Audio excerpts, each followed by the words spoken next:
Okay, కాపు ఉద్యమ నేత అలాగే మాజీ మంత్రివర్యులు ముద్రగడ పద్మనాభం ఈ నెల 14వ తారీఖున ఉదయం కిర్లంపూడి తన నివాసం నుంచి బయలుదేరి సాయంత్రం తాడేపల్లికి చేరి జగన్ సమక్షంలో వైఎస్ఆర్సీపీ తీర్థం పుచ్చుకోబోతున్నాను అని చెప్పేసి ఆయన అయితే మీడియా సమావేశంలో తెలియజేయడం జరిగింది. అంతేకాకుండా మన కాకినాడ శాసనసభ్యులు ద్వారంపూడి చంద్రశేఖర్ రెడ్డి, వంగా గీత అలాగే మిథున్ రెడ్డి వీళ్ళందరూ కూడా తనను అప్రోచ్ అయ్యారని, సో దాంట్లో భాగంగానే తను కూడా వైఎస్ఆర్సీపీ పార్టీకి సేవ చేయాలని, జగన్ మరోసారి ముఖ్యమంత్రి కావాలనేటటువంటి ఆశయంతో తను వైఎస్ఆర్సీపీ పార్టీలోకి అయితే చేరుతున్నట్లు ఆయన తెలియజేశారు. అంతేకాకుండా నేను కేవలం సేవ మాత్రమే చేస్తాను, నేను కానీ నా కుమారుడు కానీ పదవులు ఏవి ఆశించట్లేదు, ఒకవేళ జగన్ గారు ఇస్తే కనుక ఆ పదవుల్లో మేము స్వీకరించడానికి మాకు అభ్యంతరం అయితే లేదు అని అయితే ఆయన తెలియజేశారు. అంతేకాకుండా మీరు పిఠాపురం నుంచి పోటీ చేస్తారా అని అడిగినటువంటి ప్రశ్నకి అయితే ఆయన సమాధానం చెప్పలేదు, దాటవేశారు.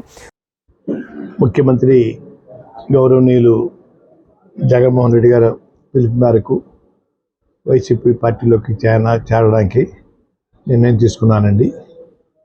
14వ తేదీ ఉదయం స్టార్ట్ అవుతానండి. ఈవినింగ్ 4 to 6 మధ్యన పార్టీలో జాయిన్ అవ్వడానికి వెళ్తున్నానండి. అయ్యా, ఆ విషయం మీ ద్వారా నన్ను అభిమానించే వాళ్ళందరికీ తెలియపరచమని కోరుకుంటున్నానండి. తాడేపల్లి అనుకుంటానండి, ఇంకా ప్లేస్ వెన్యూ చెప్పలేదండి. వెళ్తున్నామండి. అయ్యా, అంటే వారి పిలుపు మిథున్ రెడ్డి గారి ద్వారాను, కాకినాడ ఎమ్మెల్యే చంద్రశేఖర్ గారి ద్వారాను, గీత గారి ద్వారా, మన కన్నబాబు గారి ద్వారా వచ్చిందండి.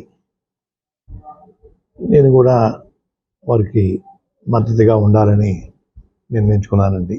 ఇంకా మంచి మంచి పథకాలు, సంక్షేమ పథకాలు ఇంకా పేదవారికి అందించేలాగా నా వంతు నేను కృషి చేయడం కోసం ఆలోచనతో ఉండి నిర్ణయం తీసుకున్నాను సార్. నేను ఎటువంటి కండిషన్ పెట్టలేదు సార్. ఎమ్మెల్యే సీట్ కానీ ఎంపీ సీట్ కానీ అడగకున్నాను. సర్వీస్ చేయడం కోసం వస్తానని చెప్పానండి. భగవంతుడి దయ వల్ల వారు మళ్ళీ అధికారం రావాలి, వచ్చిన తర్వాత వారు ఏదైనా ఇస్తే తీసుకోవడానికి సుముఖంగా ఉన్నాను తప్ప ఇప్పుడు మాత్రం ఎటువంటి సీటు నాకు కానీ నా కుమారుడు కానీ అడిగే ఉద్దేశం పెట్టుకోలేదండి. అన్కండిషనల్గా నేను చేరడానికి నిర్ణయించుకున్నాను సార్. ఇది కూడా ప్రత్యక్ష రాజకీయం చేస్తారు. రాజకీయాల్లో ఉంటాను.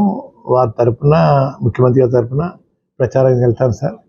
రాజకీయాల్లో ఉన్నట్టే కదా సార్. నేను చెప్పాను సార్ వారికి, అయ్యా నేను సేవ చేస్తానండి, మీరు అధికారం రావడం కోసం నా వంతు నేను కృషి చేస్తాను. ఎటువంటి పదవి కాంక్ష నాకు కానీ నా కుటుంబానికి లేదు. తర్వాత అధికారం వచ్చిన తర్వాత మీకు ఇవ్వాలంటే ఇద్దరు కానీ, అధికారం వచ్చినా కూడా నేను అడగనండి, మీ అంతా మీరు ఇవ్వాలంటే ఇవ్వండి అని ఏ కండిషన్ పెట్టలేదు సార్.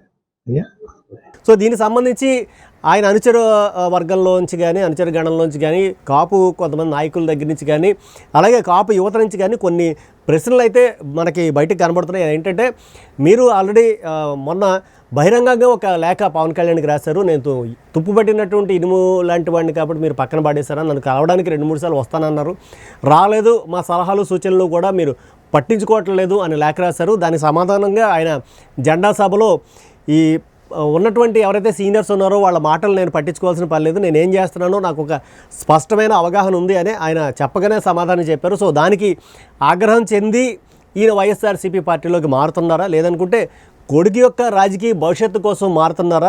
ఇది కాదు అది కాదు, పవన్ కళ్యాణ్ ముందు పిఠాపురం నుంచి పోటీ చేస్తారు ఎమ్మెల్యేగా అన్నారు, ఇప్పుడు కాకినాడ నుంచి ఎంపీగా బరిలో దిగే ప్రయత్నం చేస్తున్నారు కాబట్టి ఆయన ఈ 2 స్థానాల్లో ఏదో ఒక స్థానం నుంచి ఆయన నిలబడి కాపు ఓట్లని చీల్చే వ్యూహంలో భాగంగా వైఎస్ఆర్సీపీ పార్టీకి సపోర్ట్ చేస్తారా అనేటటువంటి ప్రశ్నలకైతే ఇంకా సమాధానాలు తెలియాల్సి ఉంది. సో మరింత తాజా సమాచారం కోసం చూస్తూనే ఉండండి D5 న్యూస్ ఛానల్.